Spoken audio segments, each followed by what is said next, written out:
Hi guys, how's your first quiz? Is okay?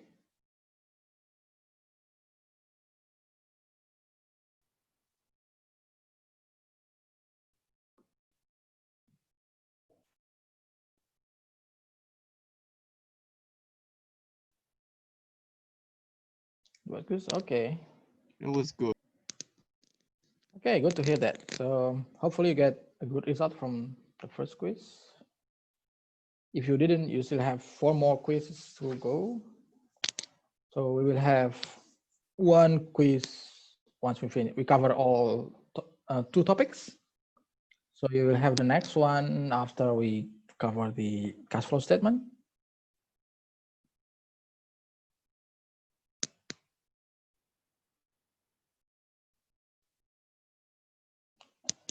Okay, so let's start our tutorial today. So this is the third tutorial. So our topic for today's tutorial is accounting for shareholders' equity. So it basically covers the basic transaction in the shareholders' equity section of a balance sheet. Okay, so hopefully you get the intuition and the logic of some basic transaction and how we record that transaction in a journal entry. Okay, so let's start with this basic equation of a balance sheet in a company's financial statement. So we have asset is equal with liabilities plus shareholders' equity. So basically from this equation, we can see that for a company, they have 2 alternatives to finance their assets.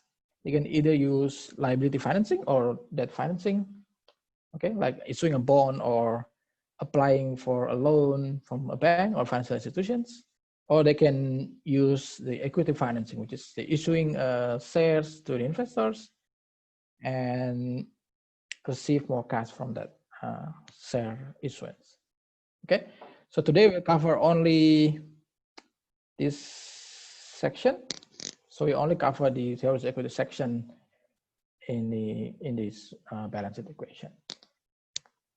Okay, but before we start discussing of some transaction in the shareholders' equity section, let's start with some characteristics of a corporation.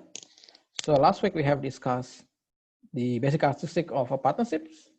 Now let's compare a partnership with a corporation or a company. Okay, so the first one, a company or corporation is a separate legal entity. So basically this differentiates a company with a partnership. So last week we have learned that a partnership is not a separate legal entity from its owner. Okay, so when the partners establish a partnership, they don't have to register the partnership to any institution in Australia.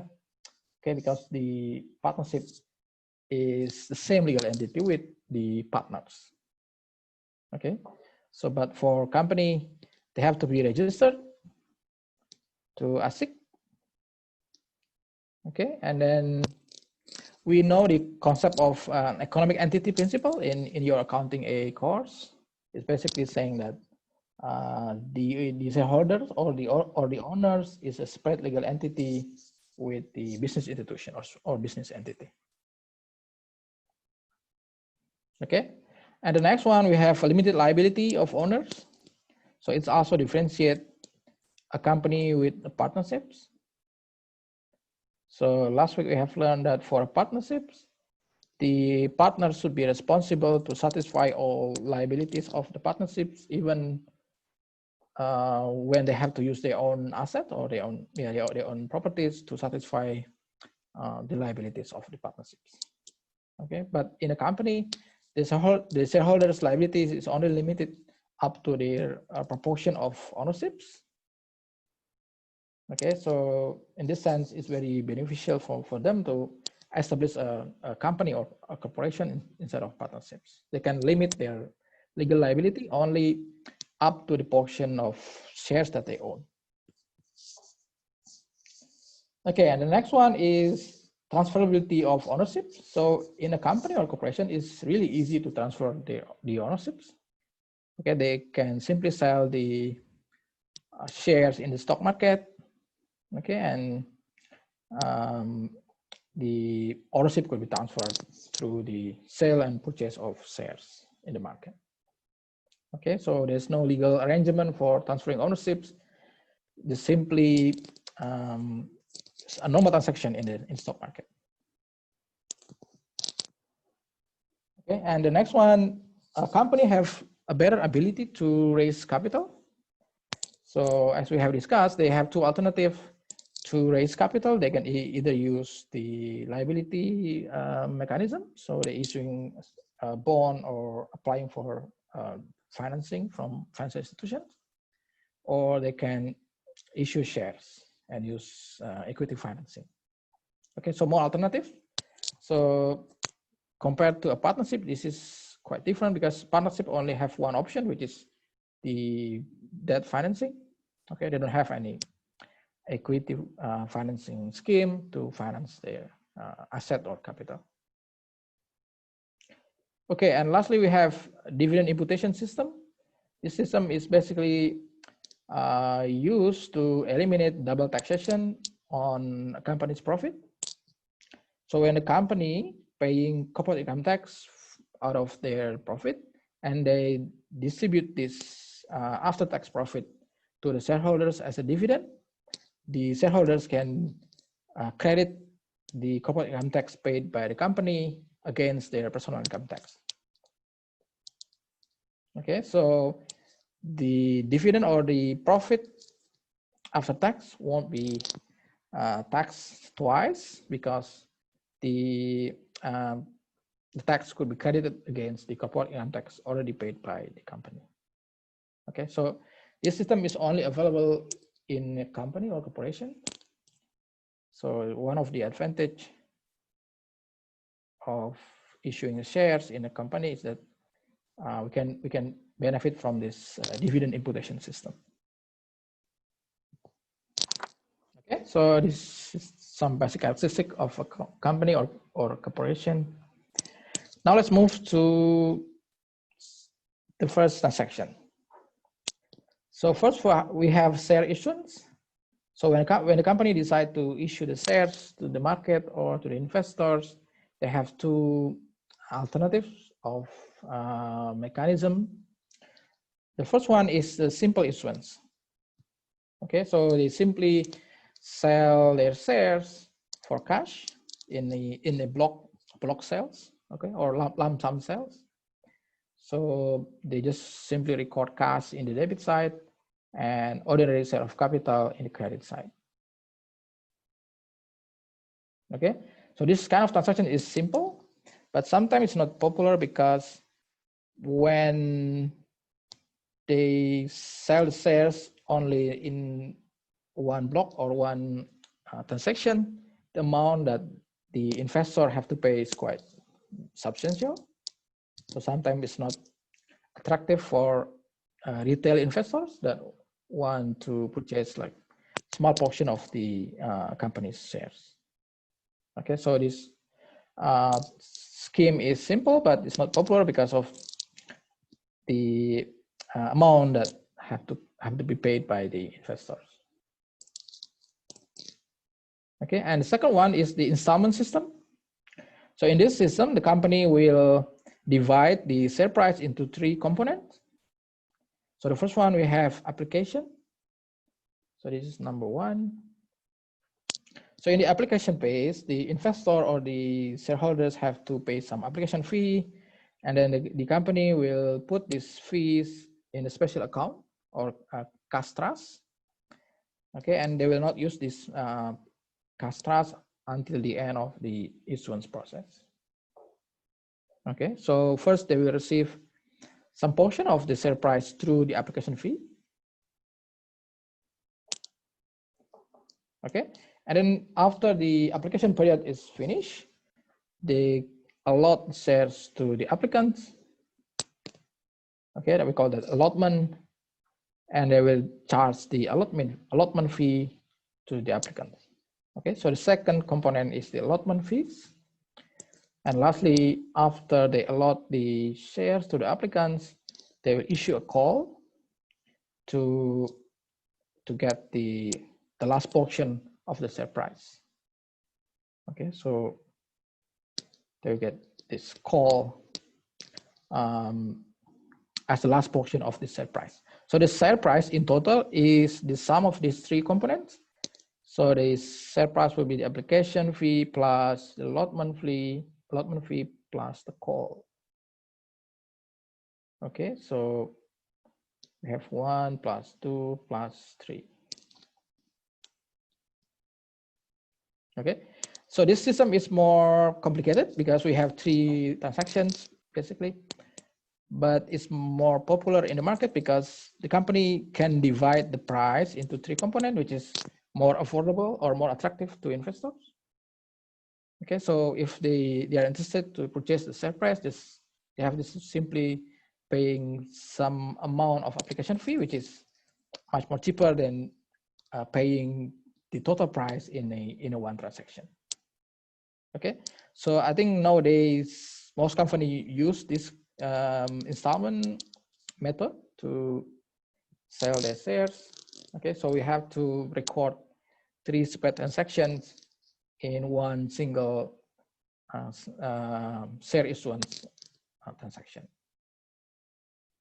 Okay, but in the end of the day, the both methods will provide the same balance of cash and ordinary share of capital. Okay, because the application, allotment, and call is only a temporary account. In the end of the day, we have to transfer the balance of these 3 accounts to the ordinary share of capital. Okay, so both methods will produce the same balance of cash and ordinary capital. Okay, and one more thing, the installment method is also more risky because we will find some applicants who pay the application fee and allotment fee, but they fail to pay the call fee. Okay, so the company have to withdraw the shares from them and reissue the shares to other applicants, which is sometimes more complicated. Okay, so it's more attractive, but also more risky for the company. Okay, so what are the other accounting issues in shareholders' equity? Instead of share issuance, we also have distribution of dividends. So when the company start making profit, they want to distribute this profit to the shareholders. Okay, they can either distribute the profit using cash dividend, or they can also use the shares as the portion of profit. So we have share dividend. Okay, so we will discuss how we record this distribution of dividend. And then sometimes we have a share buyback. So sometimes the company decide to buy their own shares from the market. Okay, so yeah, so we will discuss why they need to buy back shares from the market. And sometimes we also have share split. Okay, sometimes the company, they simply split the shares, so 1 to 5 or 1 to 10. Okay, just to provide more liquidity to the market, and if the liquidity is improved, and the share price will also be higher.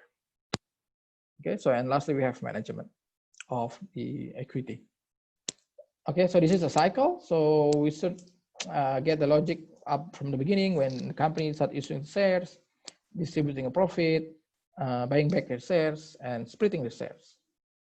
Okay, so let's start with the first one, is the share issuance. Okay, so as we have discussed, there's 3 separate transactions in the issuance process. So the first one, we have application. Okay, so the company open for applicants if they are interested to purchase the share. Okay, they should pay the application fee, and the company will put these fees in special account.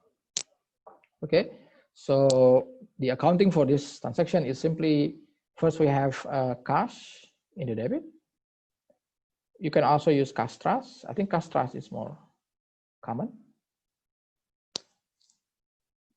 Okay, and then we have application in the debit, sorry, in the credit.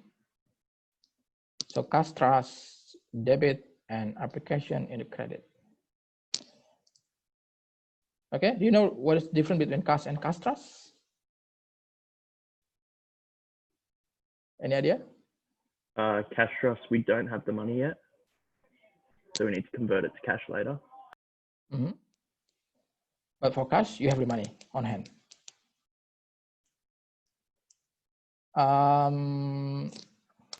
That's not it's not ours. It's still the shareholders. So yeah. We do have the money because the applicant actually is paying the application fee, but the company don't have full authority to use this money. Okay, so because this cash is not fully belong to the company, so they cannot use this cash for financing their operation or paying some expenses. Okay, so they have to put this cash on certain restriction. Okay, that's why we call it cash trust. Is it because it's still within the installation process? Yep, yes. The application allotment and stuff afterwards, then that's considered the funding. Yeah. Right. Yeah. So after the installment process is completed, the company should transfer the cash trust to cash, and then they have full authority to use this cash. Okay, so the cash trust is a cash on hand, but it's still under some restriction. Okay, so in case of refund, right? Refund? In case of refunding? Yeah. Okay. They might have to refund if some applicants fail to pay like allotment or call, or if they have some excess application. Okay, and this is the first journal, and then next would be, I think this is the only one for application. Next in the allotment. So after the end of the application period, the company will allot the shares to the applicants. So we will have application in the debit. Okay, so application is basically a liability for a company. Okay, so the balance of this account should be in the credit side. So when the company allot this share to the applicants, they remove this liability. Okay, by putting application in the debit side. So application in the debit, and then we have allotment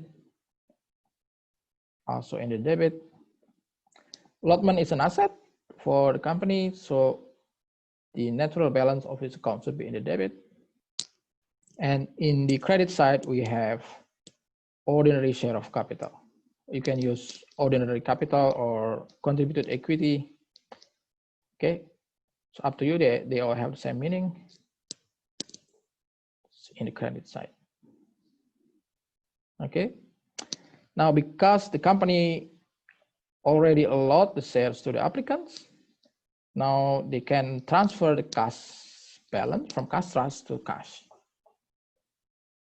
Okay, so the second journal entry, we have cash in the debit and cash trust in the credit side. Okay, now the company have full authority to use this cash.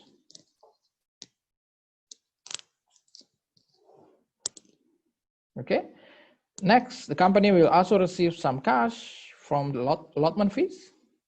So we have cash, debit, and allotment in credit.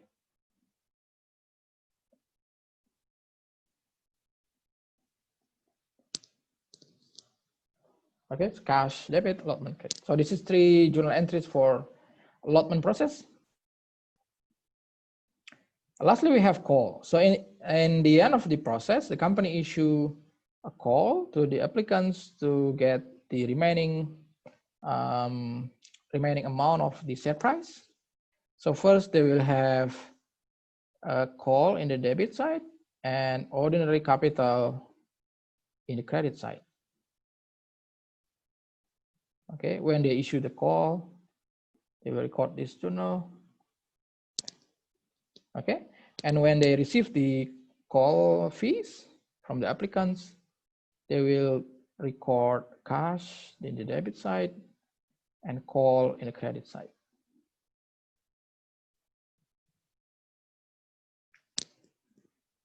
Okay, so basically from these journal entries, you can see that in the end of the process, the balance of application, allotment, and call will become 0. right? So this will become 0 because we transfer all this balance to the ordinary share of capital, and the allotment will become 0, and the call will also become 0 because we transfer all this balance to ordinary share of capital. Okay, so they only a temporary account. Okay, so that's the first issue. The next one is when the company start making a profit and they want to distribute this profit to the shareholders. Okay, so they have two mechanisms to distribute the profit. They can use, if they have sufficient cash, they can use cash to pay the dividends, which is cash dividend. And if they don't have sufficient cash, but they still want to distribute the profit, or they want to retain the cash for other purpose, they can distribute a share dividends. Okay, so these two is only simply an alternative of distributing a profit to the shareholders.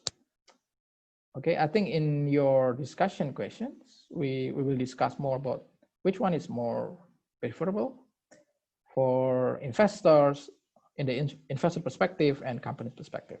Okay, so we'll discuss more about cash and share dividends in the discussion question. Okay, now how we record this transaction. So when the company declare that they want to distribute the dividend, so typically they will declare the dividend distribution in the newspaper or in the media. Okay, that we will distribute this amount of dividend per share. Okay, and they will record retained earnings in the debit. So retained earning is an income account, sorry, equity account. So the balance of this account should be in the credit side, but because the company want to take some portion of this retained earnings and distribute it as a dividend, we put it in the debit. Okay, so it means retained earning is declining. Okay, and the credit side, we have a dividend payable. So dividend payable. Okay, so this journal entry should be recorded when the company declare that they want to distribute a dividend. Okay, and then in the payment date, so typically after they declare, they will check the detail of their shareholders. They have to check with the stock market authority. So they need to get the list who own the shares up to certain dates. Okay, and then once they get the list, they can start distributing the dividend to the shareholders. Okay, so in the payment date, they will record dividend payable. In the debit side, they remove this payable, and cash credit side in case of cash dividend, and they will record dividend payable in the debit side and ordinary capital in the credit side if they decide to distribute a share dividend. Okay, so this is the cash dividend. Can they mix both of share and cash? What do you think?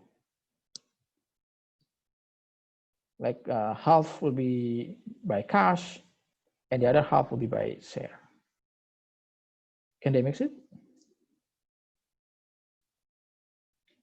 Theoretically, yes. They can mix the portion of dividend using cash and other portion using dividend. So it's only simply a mechanic to distribute the profit. Okay, that's the second issue. And the next one is buyback shares. Okay, so sometimes the company decide that they need to buy back their shares from the market. Okay, so after issuing the shares for like certain period, and they need to buy back the shares. Do you know why they need to buy back the shares? What is the business rationale for this? Any idea?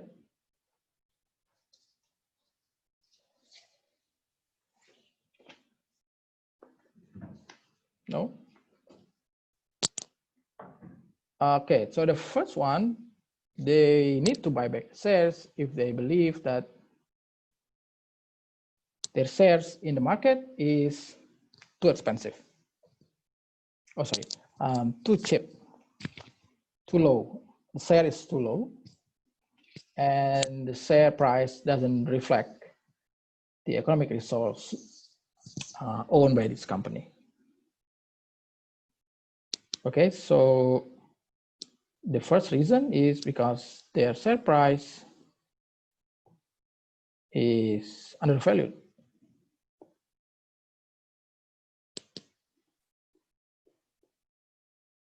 The share price is undervalued, and then they need to buy back the shares.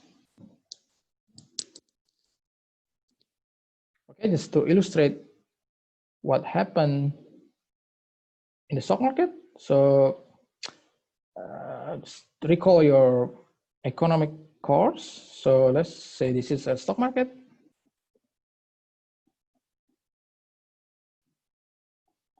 Okay, we have quantity and price, simple supply and demand curve.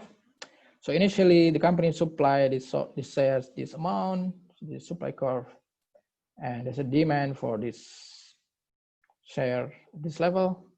So we have this equilibrium, so Q and price.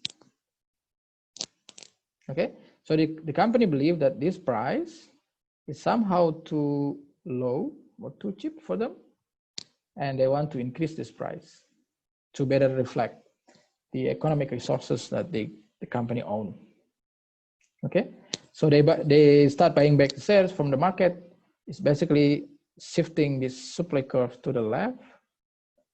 So we have this new supply curve after the buyback. So supply prime, and you can see what happened to the quantity. So the quantity is reduced and the price is increased.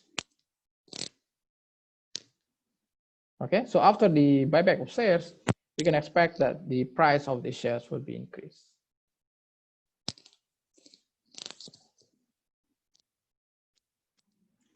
Okay, that's the first reason. So company want to increase the, the company want to reduce the supply of their shares in the stock market. Okay, so the price will be increased because of the supply is decreased, and they believe that this price will better reflect their economic prospect or the economic resource owned by this company.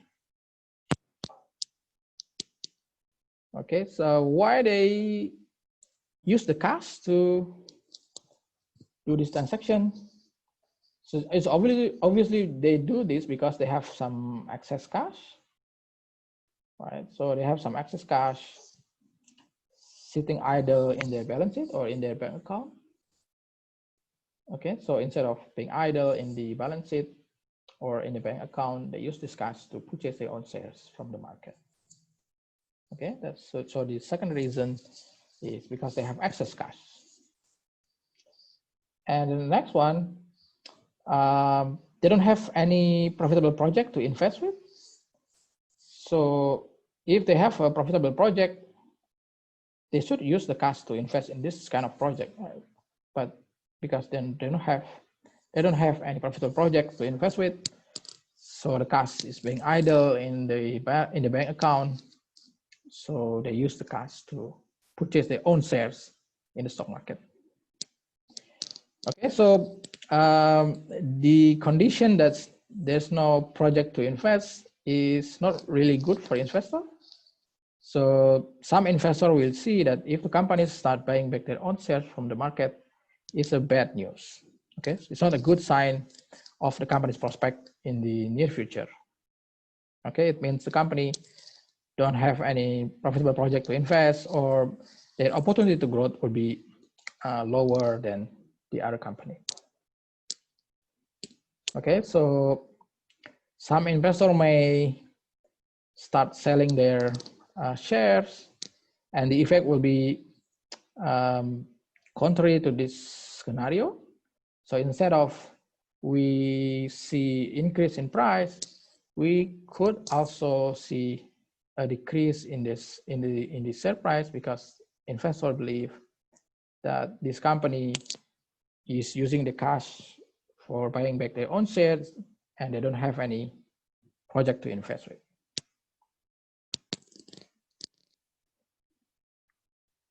Okay, so for some investors, this will be a bad news.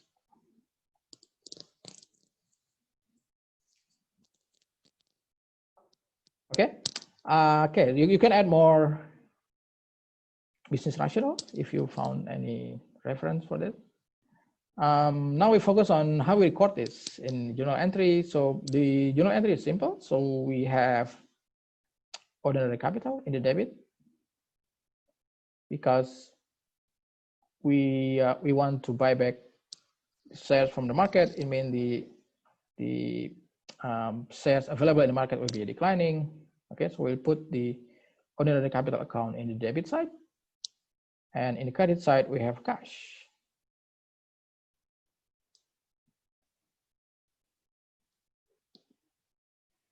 Okay, so this is journal entry.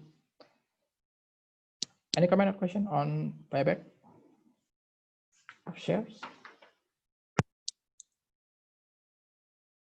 No? Okay, if you found something confusing, just interrupt me anytime. Okay, the next one is the share split.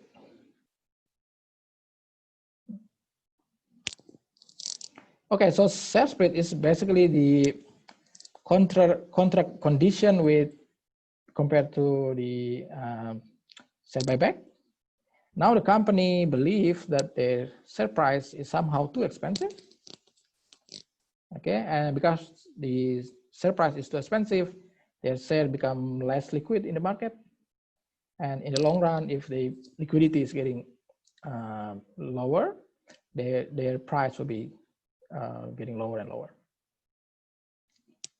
Okay, so the main reason is because they believe that the share price in the market is somehow undervalued.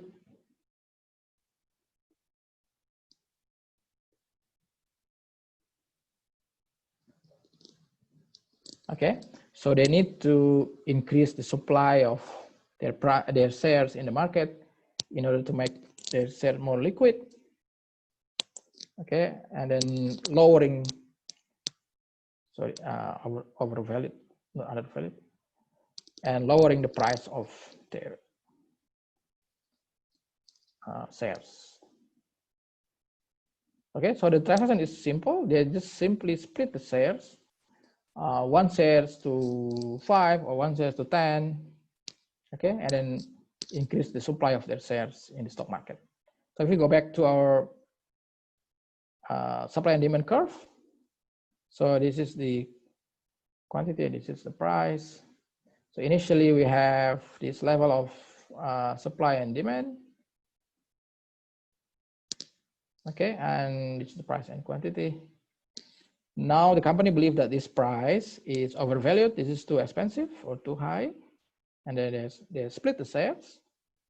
So the supply curve will be shifted to the right like this. We have supply prime after the stock split. So you can see what happened to the price and quantity. So the quantity will be increased to Q prime, and price will be decreased to P prime.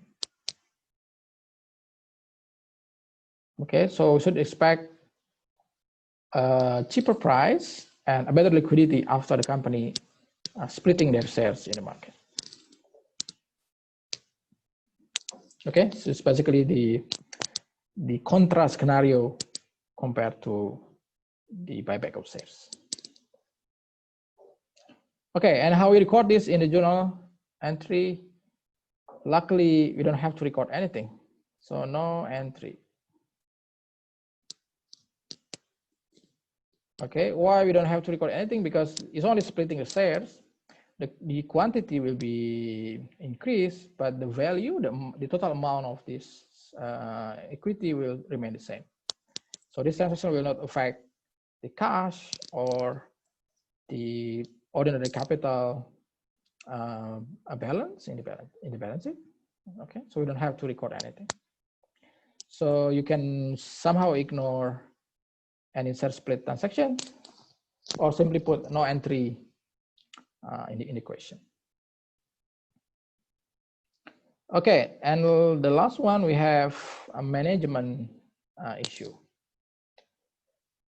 Okay, I think the investor typically use some ratios to manage their investment in the shareholders' equity. I think the most popular ratio is we have a ratio called, it's not a ratio, but it's an amount per share. Okay, so we have earning per share, which is simply net profit, the company's net profit,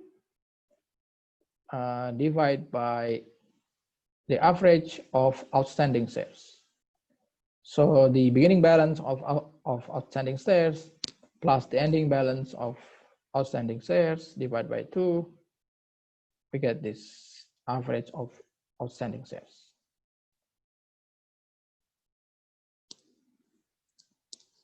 Okay, so this ratio will reflect the fundamental performance of a company.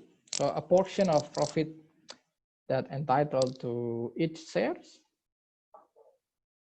Okay, so this will reflect the fundamental financial performance of a company.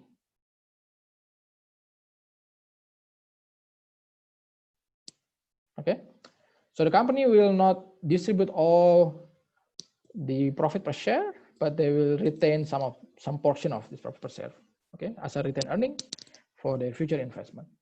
Okay, but they will also distribute some portion of this earning per share as a dividend to the investors.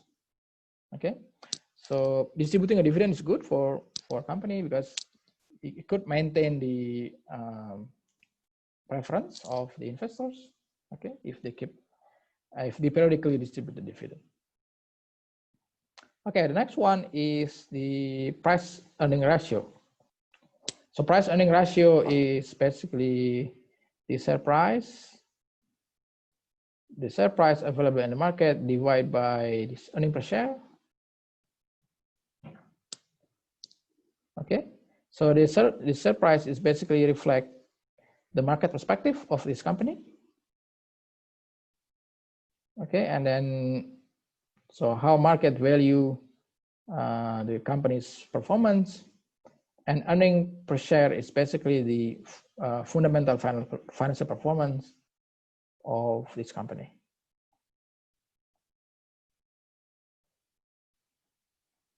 Okay, so this ratio will reflect the growth, the opportunity to grow for the company. So the potential of growth in the future.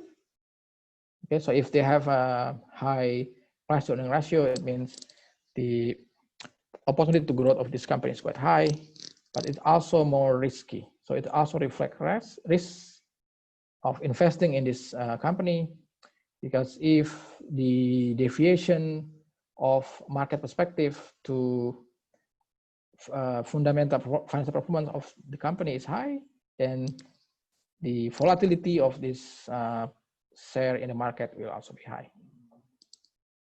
Okay, so I think investor will avoid too high price to earning ratio because they will have more risk in their investment, but they will prefer like moderate rate of price to earning ratio.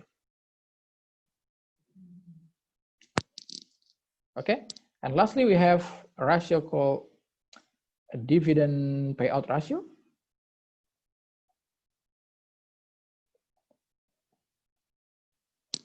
Okay, so dividend payout ratio is simply the portion of earning per share which is distributed as a dividend to shareholders.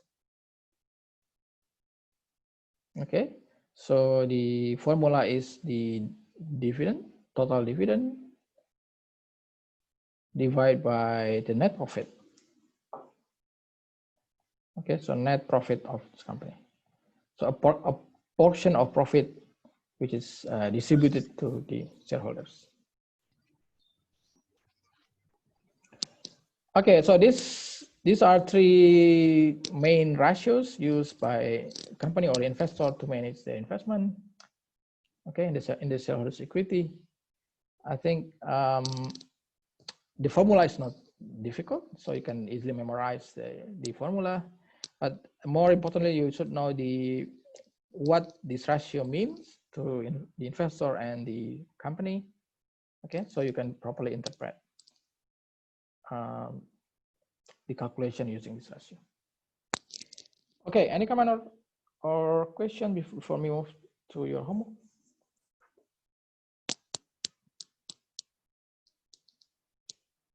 No? Okay, so we have discussed this, I think. So this is journal entry for cash dividend. So dividend payable, debit, and cash in the credit. So the cash will be decreased because the company is paying the dividend through cash, but the share capital will remain the same because the transaction will not affect the amount of the share the company's capital. And if the company distribute share dividend, they will record dividend payable in the debit and ordinary share of capital in the credit. So the cash is unchanged because the company did not use the cash to pay the dividends, and the share capital is increased. Okay, because you can see in the credit side that the company is issuing more shares as a dividend to the shareholders. Okay, and in the share split, we don't have to record anything because the transaction is not affecting any account in the company's shareholders equity section. So the capital remain the same and the cash also remain the same. Okay, so now let's discuss your homework. Oh, I will check your homework for this topic. So if you haven't submitted your homework, please do so. I will wait until 6 p.m. today. Okay, but if you have submitted your homework, just do nothing. Okay, first we have exercise 4. We have gross limited company. This company released a prospectus seeking for 100,000 shares. The prospectus required investor to pay 80 cents on application 70 cents for allotment and 60 cents for call. Okay, yeah, they have some important dates of this process. So the first thing that we have to do is to identify some important information. So the first one, the number of shares that the company want to sell is 100,000 shares. So they expect that they will receive 100,000 applications. Okay, and then application fee is 80 cents, 0.8. Allotment is 70 cents, and call is 60 cents. So if we total these three, we'll get the total share price of 2.1.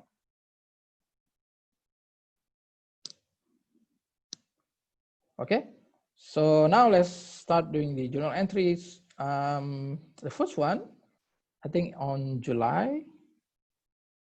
Right, so July the 1st, the company will record cash trust, debit side, and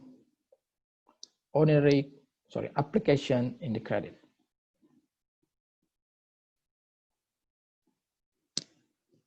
Okay, so this is 0.8 times 100,000. Okay, so we'll get 80,000.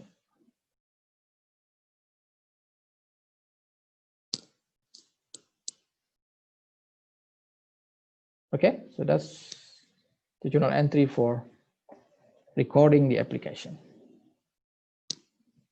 Okay, and next, when they allot the shares on August, so on August the 2nd, they allot the shares, so they will record application in the debit. So they will remove the application by putting it in the debit side for 80,000. Okay, and then they will record allotment. So allotment in the debit side, allotment is 0.7, so 0.7 times 100,000. 0.7 times 100,000, we will get 70,000. Okay, and lastly, we will record ordinary share of capital. 87 plus 70, we will get 150,000.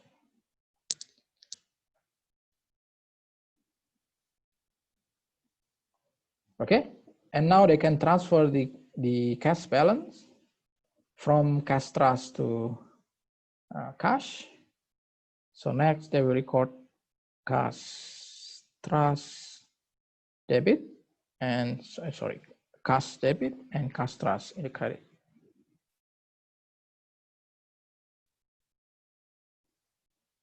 Okay, for this one, 80,000.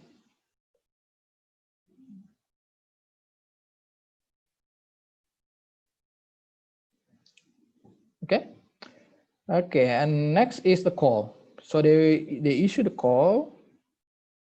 Oh, sorry, they received this money on September. So on September they will receive the allotment money. Okay, so next we have September 3rd. They will record cash, debit, and allotment credit side for 70,000.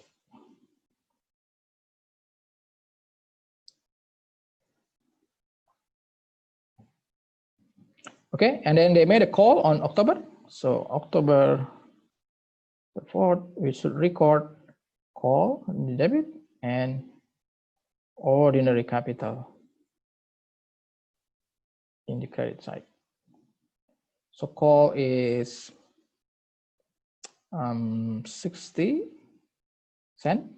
Okay, so we'll get 60,000 for call and 60,000 for ordinary capital. Okay, and this call money is received on November.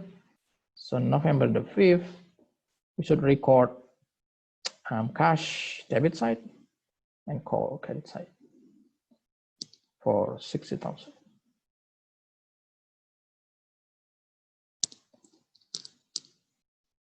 Okay, so these are journal entries for this transaction. So you can see that the balance, the ending balance of application and then allotment and call is 0 because we transfer the balance to the ordinary share of capital. Let me turn on the light first.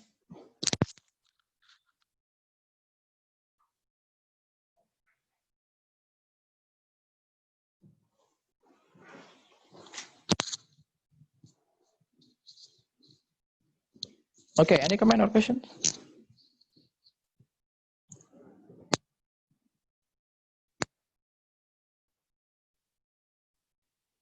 No?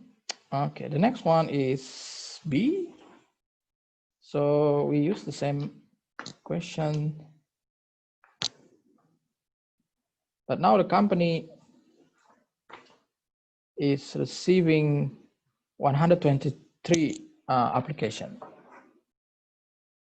Okay, so it means they have excess application. So when the company has an excess application, they have two options. The first one, they can refund the excess applications. So they refund the cash to the applicants. The second option, they can reallocate this excess application to the allotment account. Okay, so they treat this excess application as an advance payment of allotment.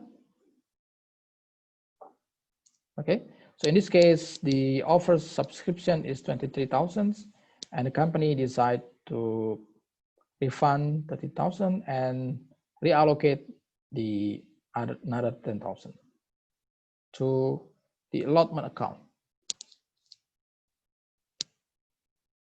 Okay, so how we record this? First, we record the same as the previous one. We record cash trust So cash trust in the debit side and application in the credit side. So initially we have 100,000, sorry, not 100,000, 123,000 of application times 0.8. Okay, you should get 98,400.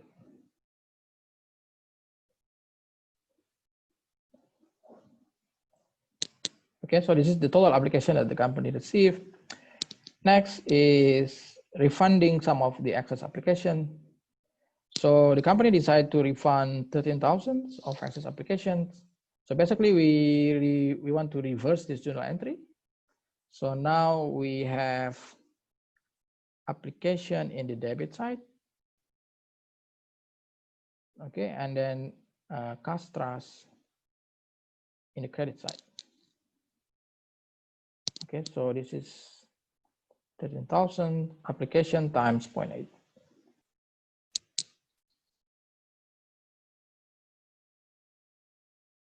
Okay, we should get 10,400.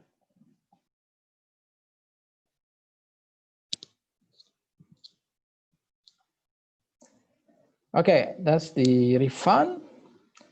And next, the company should allot the shares to the applicants, but they only have 100,000 shares available to allot, right? So they have to reallocate some of the excess application to the allotment account. So we will record application in the debit and then allotment in the credit side, and then ordinary capital in the credit side. Okay, but this is only for 100,000 shares. Okay, so the application will be 80,000, 100,000 times 0.8. Allotment will be 70,000, and the ordinary capital will be 150,000.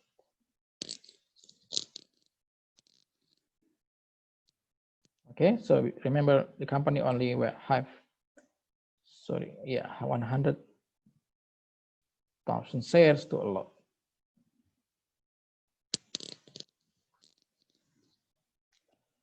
Okay, now the company want to reallocate some of the excess application to the allotment. So we will have allotment in the credit side, and then we will have application in the credit side and the debit side, sorry. So application, debit, and allotment credit side. Okay, this will be 10,000 times 0.8. Okay, so we got 8,000 of excess application reallocated to the allotment account as an advance payment of the allotment fees.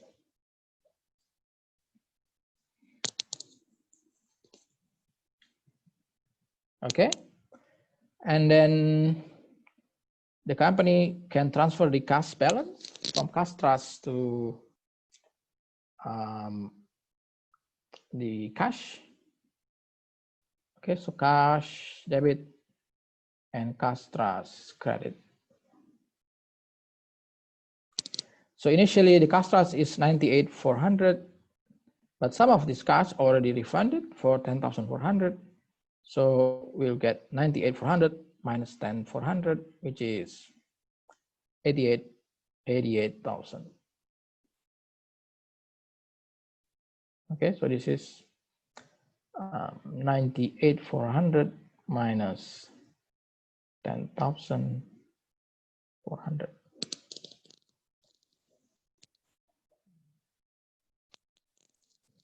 Okay, and lastly, we will record the allotment fees Sorry, so can you scroll down a bit? What do you mean?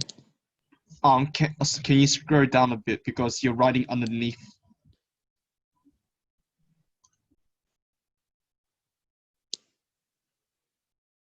Can you see it? Yep, now I can see it. Thanks, sir. Yeah.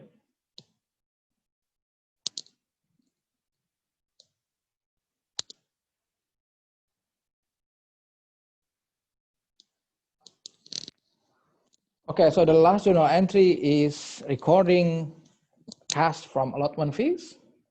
So we will have cash in the debit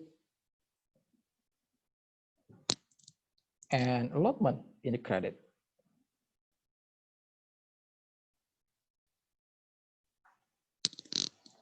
Okay, so initial balance of allotment is 70,000. So this one, but we already allocate some of the excess application to the allotment.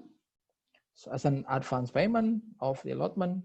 So the remaining balance will be 70,000 minus this 8,000. Okay, so we should record 62,000.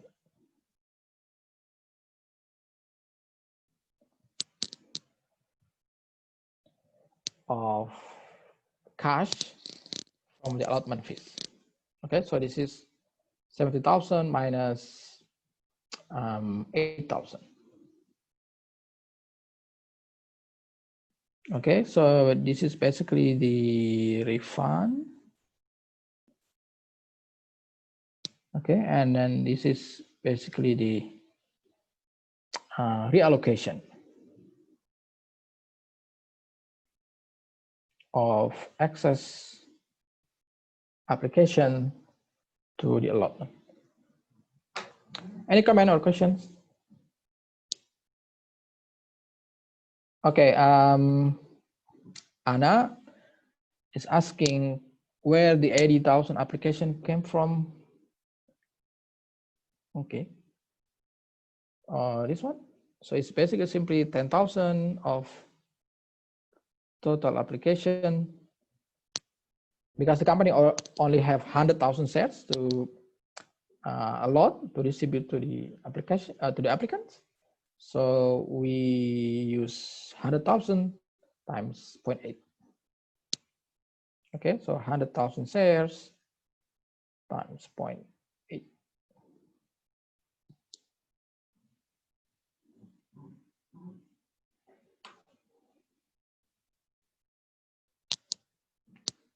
Okay, any other comment or question?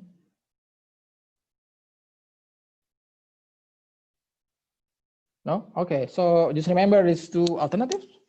When a company have some excess applications, they can either refund the cash to the applicants or they can reallocate the application fees to the allotment as an advance payment of an allotment fee. Okay, so they can mix the both method as well in one transaction. Okay, so the next one is exercise 5. We use the information in question 4. Now the company issue a call to the applicants, but 2,000 applicants did not pay the call. Okay, so the company decide to withdraw the shares. So they take back the shares from the applicants, which they already allot in the first place. Now they take back and put the shares in the forfeited account and reissue the shares in a discounted price. Okay, so first we have a call, right? So the company issue a call, but some applicants did not pay this call. So I think we have discussed in the beginning that installment system is more risky because this kind of incident is happening all the time. Okay, so applicants sometimes fail to pay the call or the allotment fees, and the company have to reverse original entries and reissue the shares from the beginning. Okay, so how we record this transaction? So first we have to record the cash from call fees, call money. So cash, debit, and call in the credit. So initially we have 100,000 applicants, but 2,000 is fail to pay the call. So 100,000 minus 2,000 applicants times 0.6. Okay, so we will get 58,800.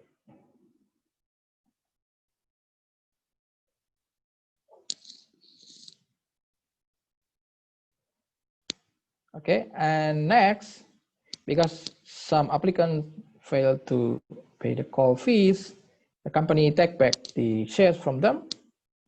So they already allot the shares initially, but now they take back. So we should put these shares in the forfeited share account. So what we have, if we will record ordinary capital in the debit,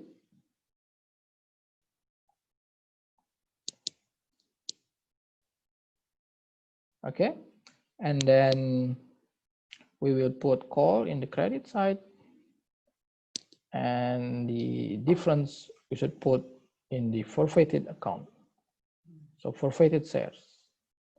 This is only a temporary account to record shares that withdrawn from the applicants until the company reissue the shares. Okay, so the one thing that you have to remember, when the company decide to withdraw or reissue the shares, they always use the full price of these shares. Okay, so we already calculated in the beginning that the full price is 0.8 plus 0.7 plus 0.8, 0.6.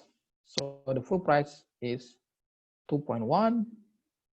Okay, so application plus allotment plus call, 2.1 multiplied by the number of shares withdrawn from the applicants, which is 2,000.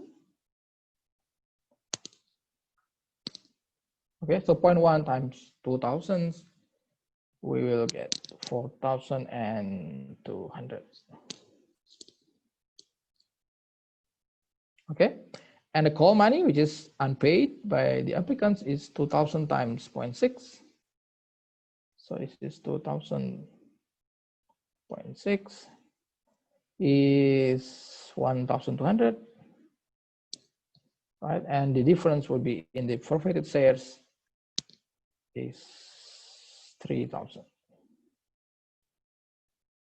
Okay, so if you want to calculate this manually, you can simply add the application and the allotment. So 0.8 plus 0.7 times the number of shares withdrawn from the applicants, which is 2,000.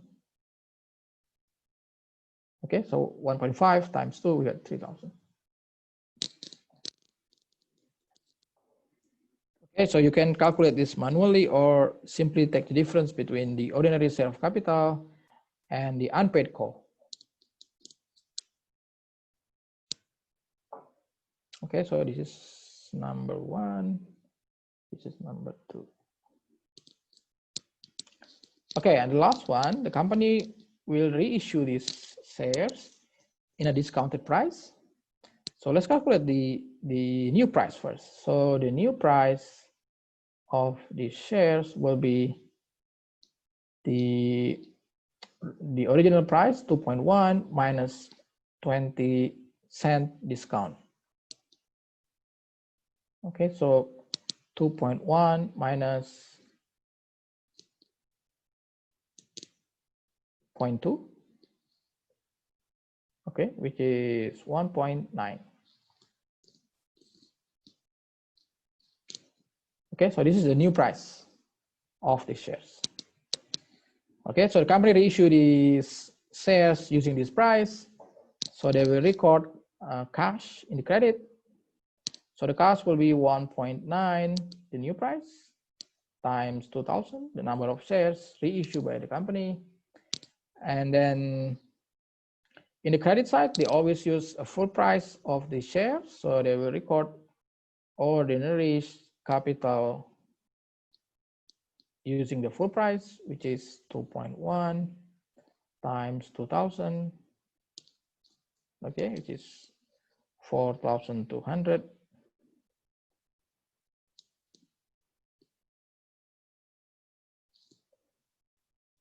Okay, this one is 3,000 something, 3,800,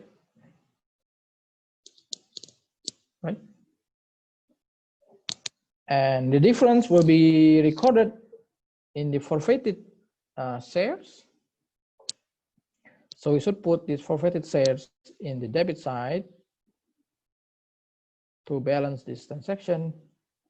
So we have forfeited shares, the difference of these two, which is 400. Okay, so basically this is the discount. So if you want to calculate this manually, you can simply multiply the discount, which is 0.2, with the number of shares reissued by the company. Okay, 0.2 times 2,000 with 400. Okay, so this is the transaction when a company withdraw the shares because of some applicants fail to pay the call money. So they withdraw the shares from them and then reissue the shares in a discounted price. So remember that they always use the original price when they withdraw and reissue the shares, but the discount should be recorded under a temporary account called forfeited shares.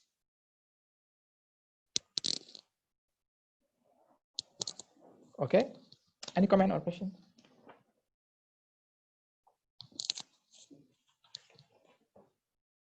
No? Okay, the next one is exercise 9. We have Maxfield Manufacturing declare a share dividend of 1.5 per share and on July, and they will distribute the shares on August. Okay, so first we have the distribution date. So on July the 1st, when the company declared that we will distribute a dividend, they will record retained earnings in the debit.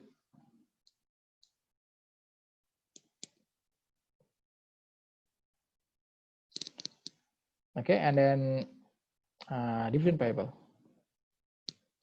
in the credit side.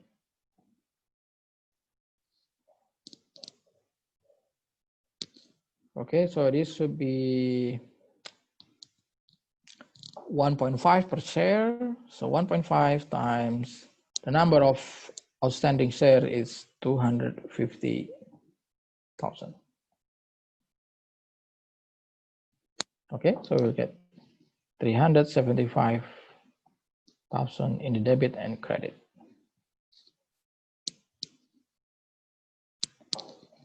Okay, and next in August, when they distribute this dividend, the company decide to use share dividend to repay this dividend payable. Okay, so we simply record dividend payable in the debit side.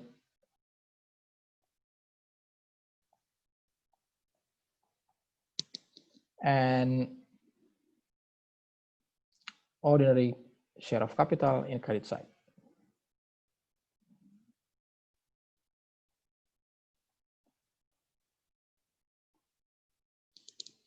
Okay, so 375,000 each.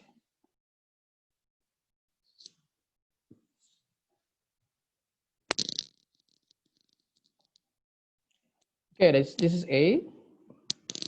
And B, one investor, he or she own 1,000 shares. Okay, and because of this share dividend distribution, we have to calculate additional shares that could be received by this investor. This investor hold 1,000 shares, and each shares will receive 1.5 of share dividend. Okay, so in total, he or she will receive 1,500 worth of share dividend, right? And the price in the market at the moment is 15. So you can see from this simple calculation that he or she will receive 100 additional shares from this share dividend. Okay, just simply divide the total value of the share dividend with the current market price.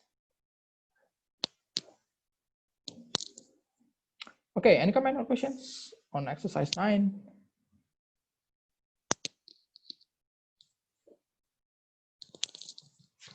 Comment, question? No, okay, and next, the last one, I think, the problem 17. So we have Tchaikovsky company. We have some information from the equity account from the balance sheet. So the contributed equity or the ordinary shares outstanding is 400,000. I think we have a typo, so this should be a bracket. So 400,000 shares. The value is 2.1 million and retained earnings is 2.2 million. Okay, and there's some transactions within 2000. I don't know. This is within this years. So in the first one in March, the company issued 200,000 shares for $8 per share. So this is a lump sum or a block share issuance. So this company didn't use the installment process. So we just simply multiply 200,000 by $8 per share. So we should record cash debit for 1.6 and ordinary share capital 1.6 credit. Simply 200,000 times 8.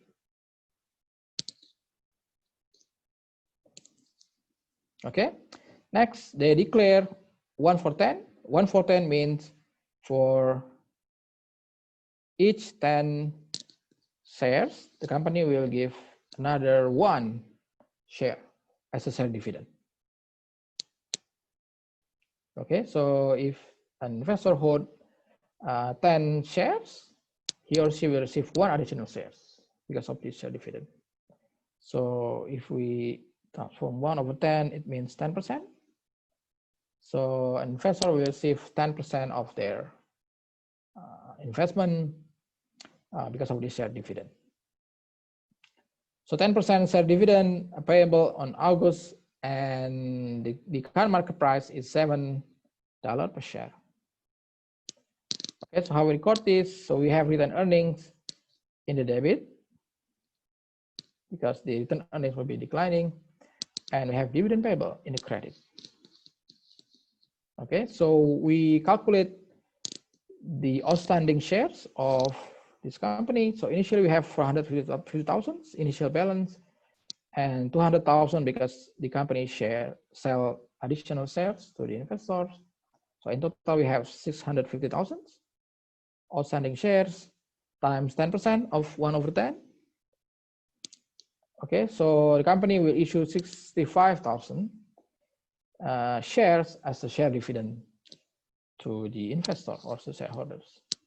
Okay, and the share price at the moment is 7 per share.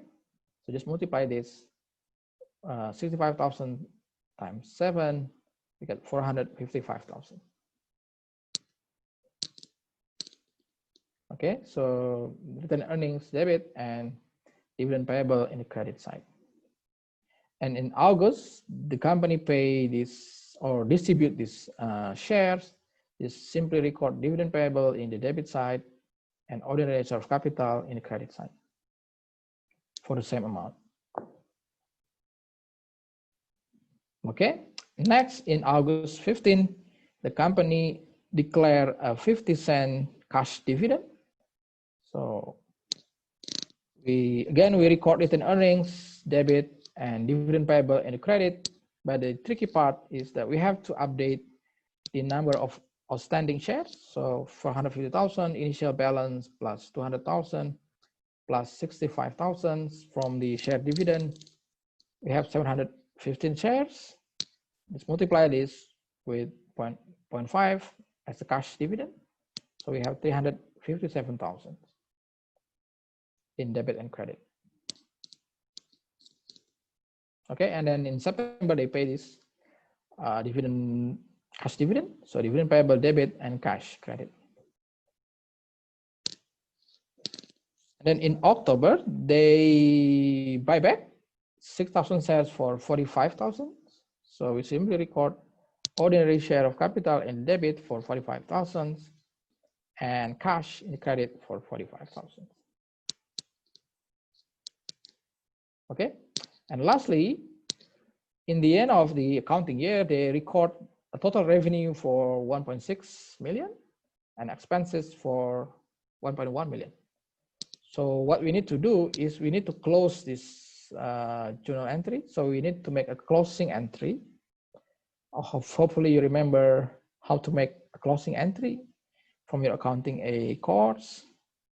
Okay, so we need to close all income statement accounts or the nominal account to make the balance 0. So the financial statement will capture the financial performance of the current year. Okay, so how we close that? So we simply put all incomes in the debit side and all expenses in the credit side. Okay, so and in that way the income and expenses will become 0 and the difference or the profit will be recorded under income summary in the credit side. If you have a loss, the income summary will be in the debit side. Okay, so in this case we have a profit for 520,000.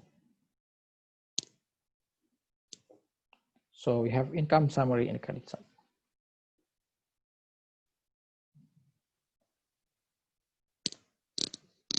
Okay, that's all journal entries. Any comment or questions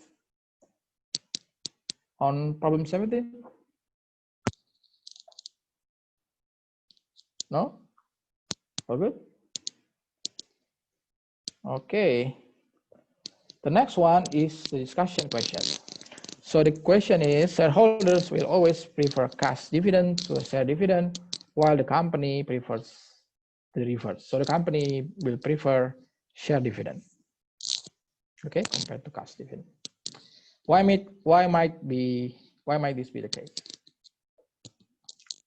Okay, do you agree with this? So now let's discuss from the investor perspective. Let's say this is an investor, so Mr. A. Do you think Mr. A will prefer cash or share dividend? Any idea? In what condition Mr. A will prefer cash or dividend? So Joshua thinks that Mr. A will prefer cash. Can you explain why, Joshua? I said that it's because they get like an income from their investment. So that's just, he feels like he's getting more money from his investment essentially. Okay. So you get the return of the investment more directly if the investor receive a cash dividend. Okay, that makes sense. Okay, so let's discuss this. Yep. I was just about to say it's dependent on the risk, because share is more risk averse. It always goes up and down, while cash is a regular payment. So even if your stock drop, they still have the obligation to pay from the retained earning. So cash is less risky. Yes. Compared to share. While share is like a stock, always dropping up and down. Okay. Yeah, I think let's write that. So cash is less risky Okay, and then cash is more direct return of an investment. Okay, so I think these are good points. If I may add something, first we have to analyze from the investor perspective, what is the objective of this investment? What is their main purpose, right? So if the main purpose of this investment is the investor want to control this company, so they have a longer horizon of this investment, they want to become the owner of this investment. So in that sense, this kind of investor will prefer a share dividend, right? Because they want to keep their proportion of ownership in this company, and they want to add more ownerships in the near future. So if we see this investment in a long horizon, then we should expect that they will prefer a share dividend. But if they use this investment as only a short-term investment, like for capital gain or for cash dividend, they may prefer cash dividend. So that's from the investor's perspective of the objective of their investment. So short term. That's the first one. The next one, if this investor, Mr. A, believes that the share price of this company will increasing in the near future, even in the long run, the trend is good. So the trend of this company is increasing. So this investor will prefer a share dividend. Okay, because if this investor receive more shares, they can sell these shares for capital gain in the market. Okay, so I think it's related to Nathan's point that share is more risky. Yes, it's more risky, but it's also more profitable if the trend of the price trend of the share is increasing. Okay, on the contrary, if the price of these shares is declining in trend, this investor will prefer a cash dividend.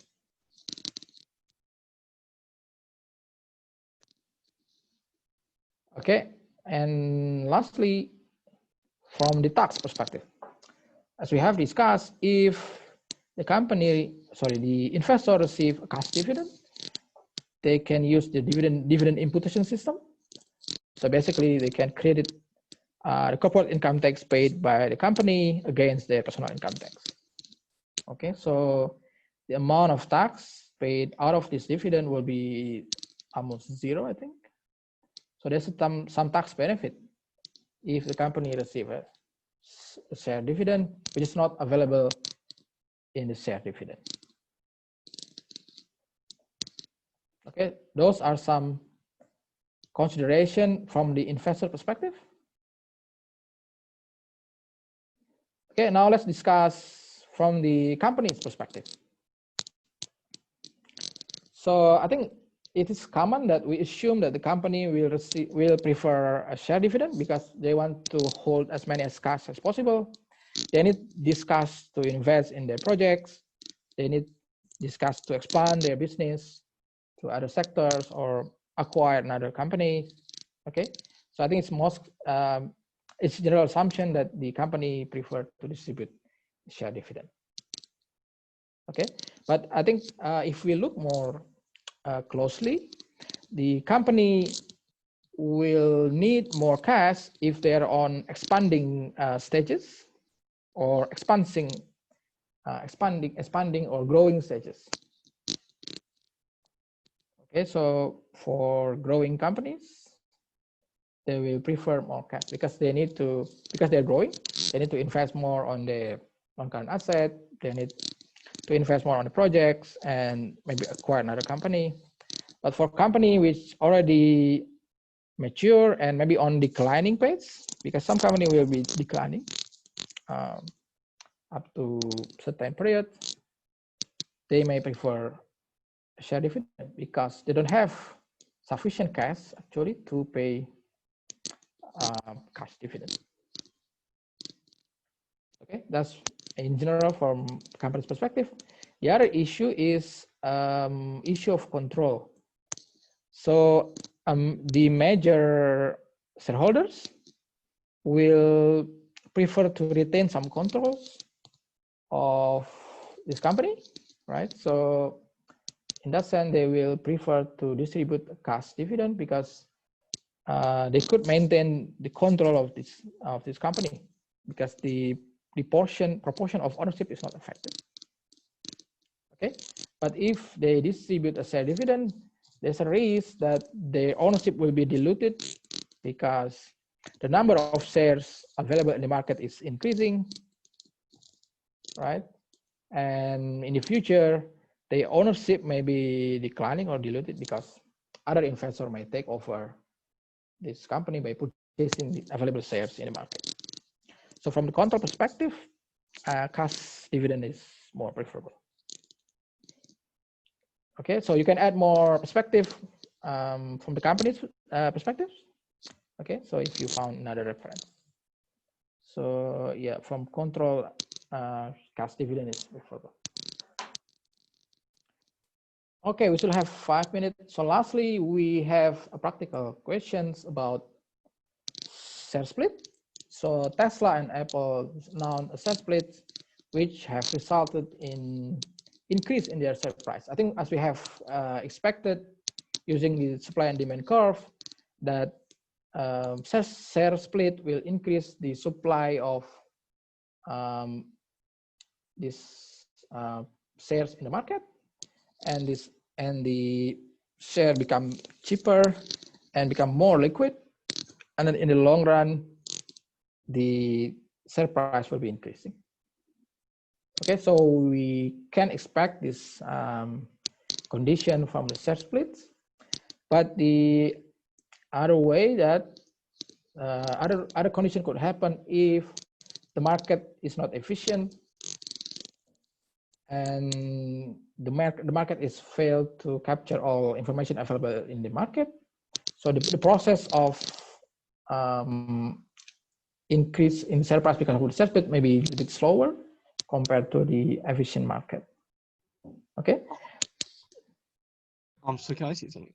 So basically, what you're saying is, because of market split, it makes the demand for the stock rise, and then in return of the demand, the supply also increases as well, and the supply decrease majorly, which makes the overall demand for it to make the price further more expensive. Is that what's going on? No. So because of the share split, the supply of the shares in the market is increasing. Okay, because the company is splitting the shares. Because of the supply is increasing, so the price will be decreasing. This is the immediate effect. But after some time, because of this condition, this share will be liquid in the market. After some time, the price will be increasing because this price is more attractive to the investors. Okay, but the time lag from this condition, from lower price back to a high price, it depends on how efficient is the market. Okay, so if the market is efficient, they're able to capture all information available in the market. This process may be quite short. I mean, from this case of Apple and Tesla, once they announce that they will split the shares, the shares is incidentally increased. So it means the market is very efficient. They capture the future effect of the share split. So when the investor know that this company will split the shares, they will expect that in the short term the liquidity of the share will be increasing, and this is a good news for them, and the share become more attractive, and they start buying the shares. Okay, so now we will observe that the price of these shares, instead of declining, will be increasing. Okay, so I think this is the common effect that we should observe from share split.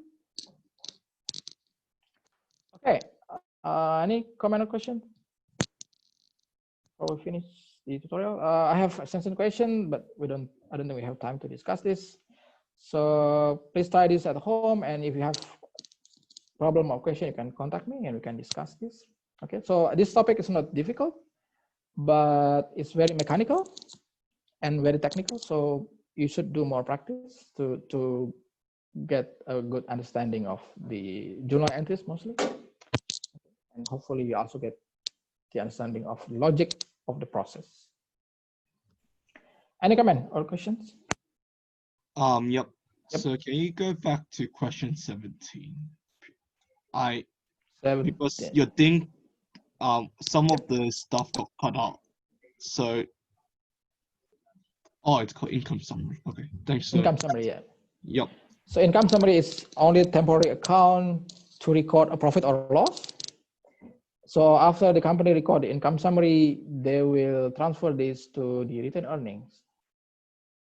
Okay, so if they decide to retain the earnings, or they may also use some of the income summary to pay dividends.